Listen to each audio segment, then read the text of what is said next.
First of all, I am Allie Russell. Hello, nice to have everybody here. I have been working at the Film Commission since 2019 Sundance Film Festival.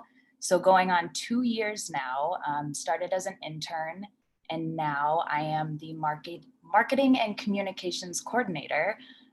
So if you see anything on our social media channels, it's from me. It is my work. So hello. I'm going to go over a few housekeeping topics, and then I'm going to turn it to the rest of the staff so everybody can meet the Film Commission. So a few things. Thank you so much for those of you who sent questions in the registration. We got some really great questions that we're going to try to hit on all of them during this time. If for some reason we don't answer your question or you have further questions, email us anytime. You can also hit the Q&A button on the bottom of the screen. We'll be checking that throughout the webinar, so send your questions there. Also, we are going to be sharing some poll questions, so please answer them. We love data a lot, so your help is appreciated. Those will pop up on your screen and you'll have about 30 seconds to respond. So please do. With COVID and all of the unprecedented times that we're in, we really miss doing our annual in-person meetings and panels and seeing everybody in person.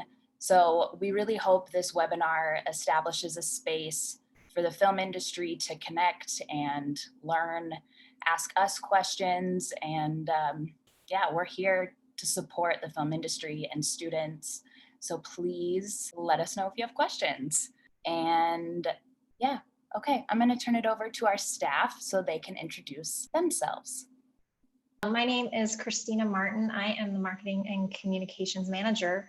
So I really am here to help you guys know more about the Utah Film Commission and spread the word as best we can about filming in Utah. So I've been here for about 2 years and gets better every day. So I'll turn it over to Melissa. Hello, I am Melissa Jackson. I've been here for 5 years and I'm the operations manager, and I coordinate our workforce development programs, as well as I am the coordinator with our higher education partners. That's me. Hi, I'm Sally Haslam. I've been with the Film Commission for 1.5 years now. I started out as an intern and now I'm the film production specialist. I work with Derek on scouting locations and I coordinate film incentive applications. I'm Derek Millis. I'm the production manager for the Utah Film Commission. I've been here now 13 years, which is kind of crazy to think. It feels like 6. I'm typically the first line of contact for when productions are reaching out about finding resources in the state of Utah. And with that, we'll turn it over to our director. Hi, everyone. I'm Virginia Pierce. I'm the director of the Film Commission, and I have been here just over 6 years, which is amazing to me to think that at one time I feel brand new because we have people like Derek who've been around for years and years, and another, I feel like we've come so far since I first started. So it's been a great ride and just happy to be here. I'm going to give, just looking at the poll, it looks like we have a fair amount of people who are maybe newer to the industry. So I'm going to give an overview about kind of who we are and what we do and try to answer some of the questions that we got before kind of in my words that I'm saying, and then we can kind of go back. But definitely use the Q&A function as we go through. If something pops into your head, just share it and we will try to answer as we go through. So the Utah Film Commission, we are a state agency. We market the entire state of Utah for film, television, commercial production. We foster the development of our local talent and crew, promote our locations, our vendors, and of course we administer the Motion Picture Incentive Program. So usually we operate out of Council Hall, and that's actually where Melissa and I are today, which is a building right across from the state capitol. With the pandemic, we've as all state agencies did, we kind of moved to at-home work, and most of us are working from home exclusively. I come in and out depending on internet capacities. But we share this building with the Utah Office of Tourism. We both roll up to the Governor's Office of Economic Development. And it's actually a great place for us. 30% of all visitors to Utah report that a TV or a film production helped them decide to visit the state. So we work with the Office of Tourism really closely on a film tourism initiative, which is pretty new for us, where we're really educating locals and visitors around the world about our iconic locations and the films that have been shot here really since, the 30s and 40s and the John Ford, John Wayne days. We've had a lot of success working with them, and especially their international offices. They get a lot of requests about what has filmed in Utah, and they actually have our interactive map, which some of you may have seen on our website, embedded in their website. So you can really access filmed in Utah from all over the world. And then on the business side, the GoEd board, the Governor's Office of Education, or the Governor's Office of Economic Development, approves our incentives. So we, of course, work closely with them to ensure they know how valuable an impact film has on the industry in the state. We also have a number of regional film commissions that we work with. I think some of them are on this call. But we have Karen Werner, who works out of Weber, Ogden, Sue Capus, who's in Summit County. We have Kelsey Backus in Utah County, Biga Metzner in Grand San Juan County, which kind of is our Moab to Monument Valley Film Commission. And then we've got Kelly Stoll, who is in Kanab. So that's a great resource for us, and really for all of you. We kind of direct people as we go through to them who have a more specific knowledge of on the ground locations and permits, et cetera. So we love having them. Virginia, I was going to jump in. We did get an interesting question, which you did touch on. The question was, as Utah is a prime spot for filming TV and film shows, what more can be done to promote Utah tourism through film and TV? So yeah, I mean, as I said, this is kind of a new initiative for us. We're working with the Office of Tourism, and just to tell that story and really beef up our film tourism resources. We have a page both on our website and the Office of Tourism's website that directs people to. We have some really fantastic itineraries, if you haven't checked it out, where you can kind of do a self-guided tour of some of our iconic locations. And Allie's done a fantastic job of sharing some of those on our social media pages as well. Yes, film tourism is constantly on social media. So if you ever need to learn more about where stuff has been shot, please follow us on social. I'm also sending a link to our film location map, our interactive map that you can check out on our website. Great. And I think I'm going to toss it to Derek to talk a little more about what the Film Commission does day to day. Thanks, Virginia. In terms of our day-to-day operations, we field questions from student filmmakers all the way up to, major studios. So from budgets that are as small as, $200 projects or free to $50 million productions. New this year, we have our production inquiry form, which is on our website. That's helping us track not only projects that have received incentives from our office, but everything that is filmed in Utah. On our website, we also have, a big question right now for everybody that's trying to film during this pandemic is, how and what are the proper procedures for that? Our office provides guidance to productions on how to navigate these new guidelines and for filming during COVID-19, and directs them to, COVID-19 specific resources. Many of you are probably aware that they now have COVID monitors on sets now, which was a new position for the film industry. We also field a lot of questions regarding locations. We have a database on the website of over 1,600 locations that represent everything from like diners and hotels and parks and houses and streets, and there's private residences on there. There's private businesses. There's canyons, just about anything you can think of, and it's from locations all throughout the state.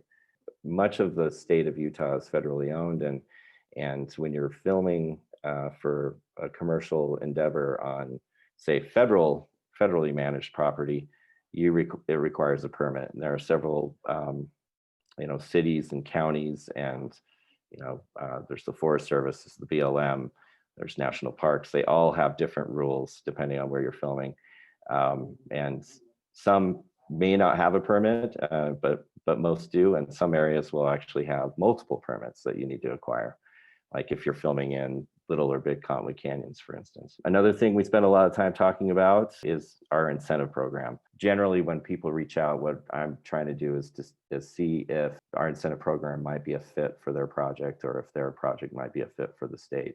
And that's, I'll let, Virginia, maybe I should throw it back to you and let you speak more to our incentive program. Yes. So we, as Derek referenced, we have an incentive program that helps productions shoot in Utah. And it was set up to encourage production and to compete with other states. And most states and countries really around the world offer some kind of incentive program. We have two programs. So we have one that is the Community Film Incentive Program. This is relatively new. We started it about 4 years ago. It's meant to foster local filmmakers. So it's not eligible for out of state, above the line, producers, writers, directors that come in. It gives back 20% on what you spend in Utah for films with a local above the line team, and budgets between $20,000 and $500,000. So this is the low budget program that's specifically meant to kind of get you going on a path of hopefully making more and bigger films. And then we have the Motion Picture Incentive Program, and that allows up to 25% back on Utah spend for films with budgets of $500,000 and up. So most types of productions can qualify for these incentives. There's a few things that you should know. If you are thinking about applying for one of these, you have to apply for the program before you start production. So we do occasionally hear from a filmmaker that's midway through that says, oh, I just found out about this, I'm going to go ahead and submit an application. Unfortunately, we can't support that. You have to apply before. And then commercials, news, and projects not meant for commercial distribution are actually not eligible for this program. And you must have all of your funding in place. So as Ali is pointing out on the website, we have a lot more information there, and it kind of walks you through, what you need for your application. And Derek and I are happy to answer questions if you have more. So just as a little bit of a background, because we get a lot of questions about, how are we funded, and do we have enough money? And this program is funded by the state legislature, and this has been an ongoing program since 2011. So this program has no sunset date, but it is reviewed every few years by the legislature. We just had our review in November, and we're good to go for another 3 years. So the incentives are post-performance, meaning we don't pay out on these incentives until you finish your production, you do an audit, and an external audit, and we approve them from there. And we only pay out on qualified Utah spend, which means a person or a business who pays taxes in the state, or an item that is taxable. So we wouldn't pay incentives on any crew or actors that come in from out of state. The statute allocates $6.79 million for the tax credit program. That's annually. And currently we are appropriated another $1.5 million for our cash rebate program. That's also an annual program. And so that's, it's about 8.3, I think, total. And it's a good solid program. As I said, we've had it since 2011, but just so you have some perspective, in the world of competitive incentives, we're quite a bit smaller than our neighbors. So New Mexico has about 100 million per year. Montana, as many of you know, just launched a new film incentive program. They have 10 million, and California allocates about 300 million. So lots and lots of money go to film incentives, but even though we're a small program, we're actually incredibly competitive. And Derek can talk a little bit more about what that looks like. Yeah, thank you. So the funds that we have, they roll over from year to year if we don't use them. But in the last 3 to 4 years, that hasn't been the case. For the last few years, demand has far exceeded the supply in terms of the incentive. Even though our dollar amount seems low, our program is a good one, and Utah remains very competitive in the industry as a location. This is thanks to all the iconic locations that we have here, our close proximity to LA, which we saw that a boon in a lot of commercial production when California was closed at the beginning of the pandemic and we were open to business. Our professional crew base and other film related resources like sound stages, grip and electric equipment vendors, which we have a lot of here. There's star trailers, camera houses, etc. A state like Montana that Virginia had mentioned before, they might be able to offer a larger incentive, but it will take them a number of years to build up their crew and infrastructure and to be competitive on a larger scale. Most productions who come into the state want to know that they can get the majority of their crew and their equipment locally. It's awfully costly to travel in and house your crew and bring in all of your equipment. So our program allows us to support about 15 to 25 productions each year. That's a healthy mix of productions that originate both in and out of state, take advantage of that community film incentive program or the motion picture incentive program, and includes projects, like documentaries, TV, and streaming series, independent and studio features. Somebody had asked a really great question when they registered. I believe it was this one. I have written to my Utah senator, encouraging him to work for a larger cap on incentive funds. What else can I do to help? Yeah, that's a really great question. And I don't know if you want me to take this one, Virginia, or if you want. Yeah, sure. Okay. I'll jump in. Yeah. So as an organization, we're under the Governor's Office of Economic Development, as Virginia mentioned. And so we're not allowed to lobby the legislature. We can educate them, but there is a lobbying organization out there, and it's called the MPAU. That's the Motion Picture Association of Utah. And that's the one organization, that's the one group that's out there to lobby for film incentives. So, I would suggest joining their organization and kind of coming to the legislature as a united front. I don't know. Do you want to add anything else? Well, I just will tag team on that and say, it is a legislatively funded program. We have a new governor in office this year and a lot of new people coming in, and I'm hopeful that there will be new discussions about film. We have been growing over the past 3 or 4 years. We've really shown a lot of growth overall in the film industry. And so, it's something that we're always going to be talking about is how do we come up with a good plan to also grow the incentive program. And I've seen a question in the Q&A that is not a silly question. Why did Yellowstone leave Utah? And I would say really it ties directly to incentives. Yellowstone would have loved to stay here in Utah. They stayed here for 3 seasons and would love to have stayed for more. But all along, we knew that it's a very large production for an incentive program of our size. And we made it work for 3 years, and we're so happy to have them here for that time. But at the end of the day, it comes down to a budget question, and really incentives tie directly into the film's bottom line. It's not extra money. It doesn't go into the pocket of the stars. It's really a budget line item. And we were not able to offer them the full 25% because we didn't have it. And Yellowstone had their new $10 million incentive. So they ended up, or Montana, sorry, did I say Yellowstone? So it was unfortunate, but that is, and in some ways, I actually think it was a good wake up call for our legislators because I don't think they really felt like Yellowstone was going to leave, and they did. So hopefully it can be a good jumping off point for us this year.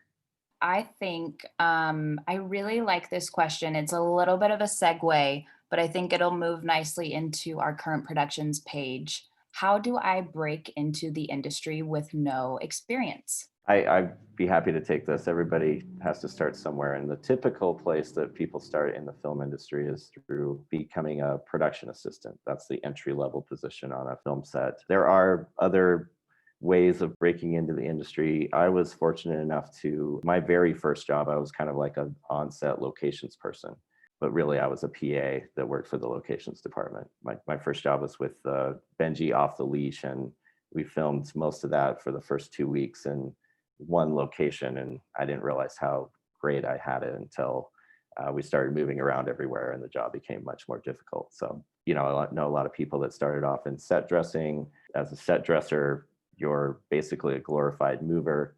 If you have skills with building, you could come on as a hammer or as a, work in the construction department. And then, some people take people on in, the grip and electric departments if they have those skills too. Thanks, Derek. I think speaking of trying to find jobs, I have the current productions page open. Oh, sure. Yeah, I'm glad, I missed the chance to go straight into that segue, Ali. So thank you You're very totally much. fine. That's what I'm here for. Here to Yeah, so yeah, we, as Ali points out, we have a really great current productions page on the website, and it lists a bunch of our recently released films as well as the soon to be released projects that are coming up. The more recent releases are typically at the bottom of the page there, like Dashing in December, which just premiered on Sunday night on the Paramount Network. And then the High School Musical, the series, the holiday special, which premiered on Friday of last week. Yeah, Ali does a really great job of getting the word out about these projects through our social media as well. There's also a way of seeing what's currently filming in the state. And if you click on that bar right there, that will take you to what's filming right now. Usually this time between the holidays is when our film industry slows down a little bit, but it'll show you the projects that are on there that, from their prep dates to their post dates. Many of them list an email address for crew and extras to send in inquiries. So you're encouraged to do that. I worked on the television series Everwood, and I'll never forget, there was a kid had watched the show. He lived in New Jersey, found the address somehow, wrote the first AD to the production office and said, "Hey, I really want to be a PA on this show." And they brought him out here, and he started working on the show, and he's a first AD now. So there's always ways to break in. And I think that we're going to address this a little later with our For Locals page, but we have a couple more resources on our website we can share, right? Ali, are we going to go through that? Yes. So great segue to Melissa. I'll just quickly run over what the film directory is. I mean, we currently have over 2,000 crew registered with us in this directory. There's also over 500 vendors that are listed with us as well that work with the film industry. And while we don't recommend anybody directly, we are able to put together lists from this database and with credits and IMDb links and whatnot, and contact information for the specific crew positions the production might need. And then I'll let Melissa continue more on that. Yeah, we have, like Derek said, we have people reach out to us almost on a daily basis that are looking for different positions. So the section over on the left that I want to start with is the Utah Film Directory requirements. That's going to open up a PDF that it does go into a bit more detail about what the requirements are, but just a couple of big bullet points are: you must be a Utah resident. As much as we love people that live in Colorado or maybe New Mexico, it's really about promoting our local crew. The other one is that if you're a support service or a vendor, you have to be registered to do business in the state of Utah. So those are our two big bullet points for just creating a listing altogether. And then what I want to do is I'm just going to quickly touch on each section to kind of give you an example of what a good listing looks like. So first, we're going to look at a crew directory listing. And Allie is our example. Thank you, Allie. So Allie is a production assistant. She actually took our certification when she went to the University of Utah. So she has that listed as her 1 credit, because that's another requirement, is you have to have at least 1 credit for the category you're listed under. And then we have these new designations down at the bottom. So you can see that she is UFC PA certified. She's also available to work statewide. And then if this is applicable for you, you could choose that you are a military or a vet for your listing. And then what I do is I review it. If any changes need to be made, we'll email back and forth, and then I'll approve it and you'll show to the public. So that is a crew listing. And then, so this is a support service or also just a vendor listing. This is a new vendor that we have. They're called Waste Solutions, and they are a nonprofit that run a food rescue program, and they're really interested in working with local productions in Salt Lake City. So Here you can see that they are listed as the category Waste Solutions for Caterers.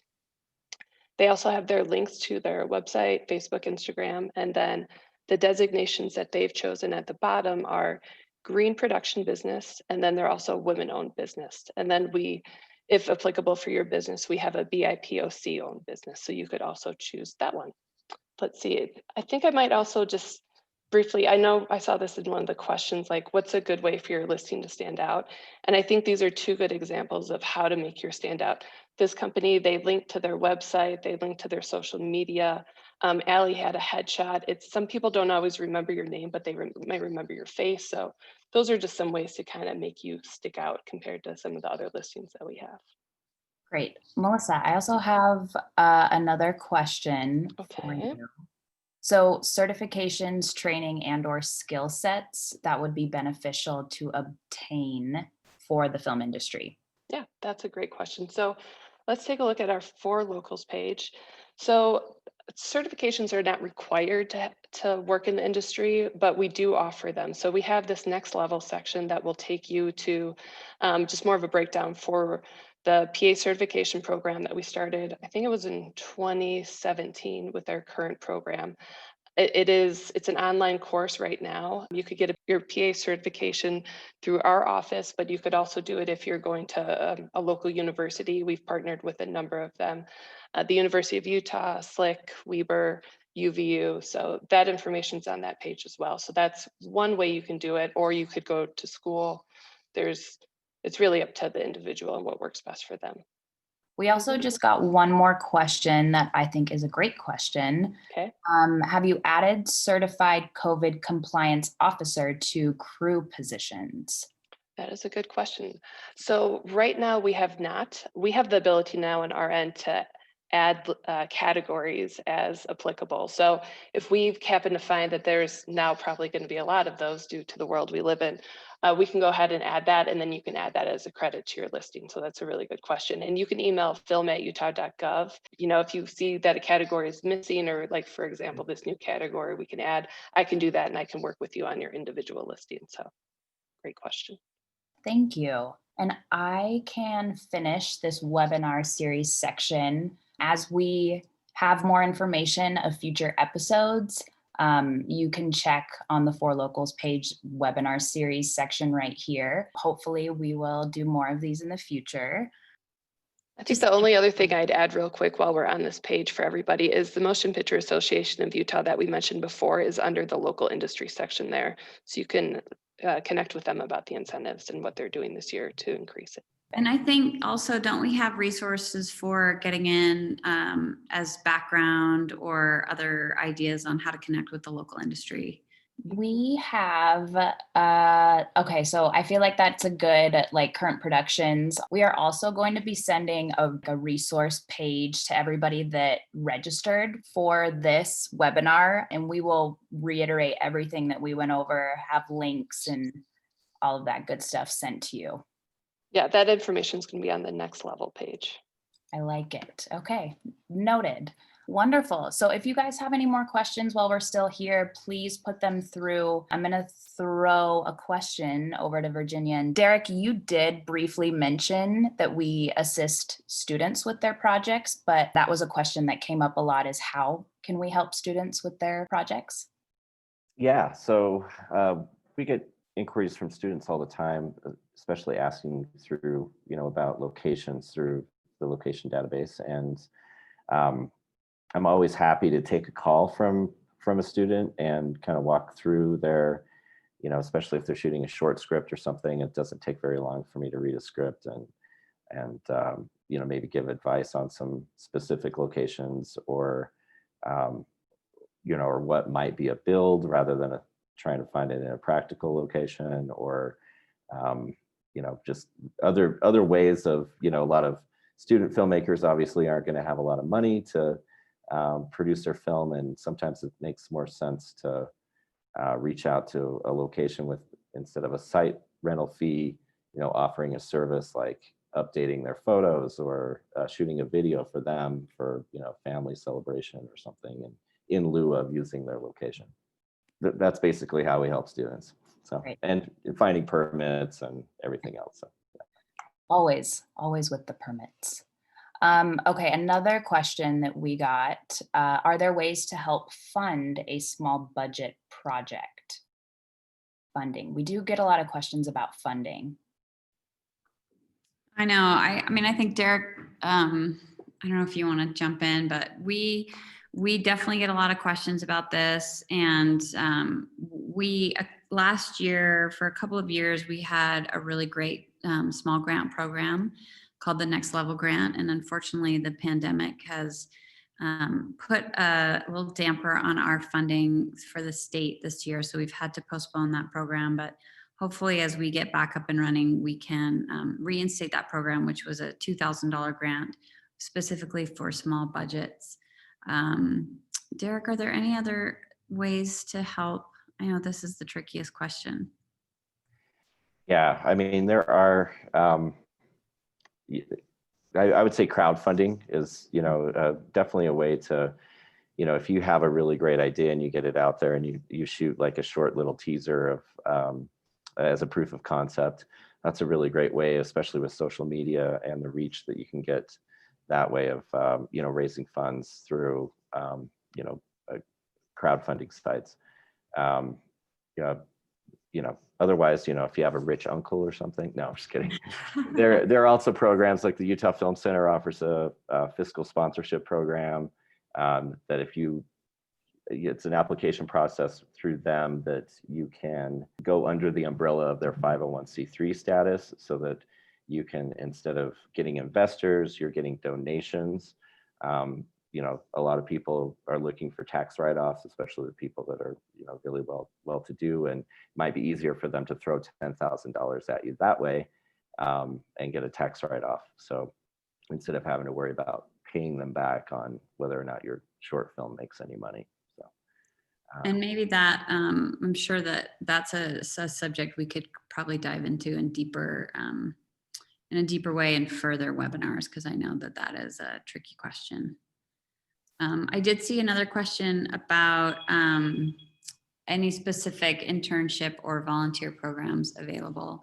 And I think as Melissa referenced, we used to have an apprenticeship program, but we've put that on hold because of COVID. But I did, in the Utah Filmmakers Facebook page, I do see occasionally requests for internships and apprenticeships. So that might be a good place to look. And I think that link will be on the resource page that we send around. Definitely. And kind of piggybacking off that, I saw we got a question about background acting, which is a great way to get started, just to be on set. You can go to our support services directory and you can search for casting places that specifically do background, and that'll bring up a list. Like Virginia said, there are a lot of Facebook groups specifically designated for the local Utah film industry that I highly recommend everyone join all of them, because it's a great place to network online with others. There's a lot of background stuff that gets posted there also, so highly recommend doing that. I think we're gonna do one last question. Is there room for a still photographer on a crew?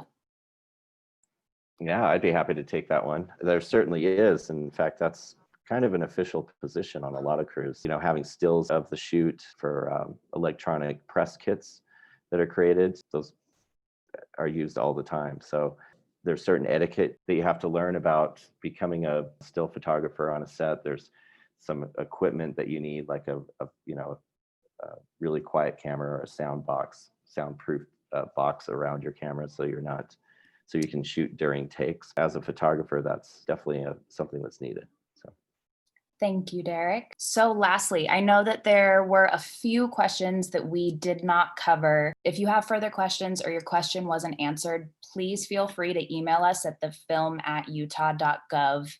Email anytime. Feedback and questions are always welcome. And yes, with that, follow us on all of our social media: Facebook, Twitter, Instagram, LinkedIn, YouTube.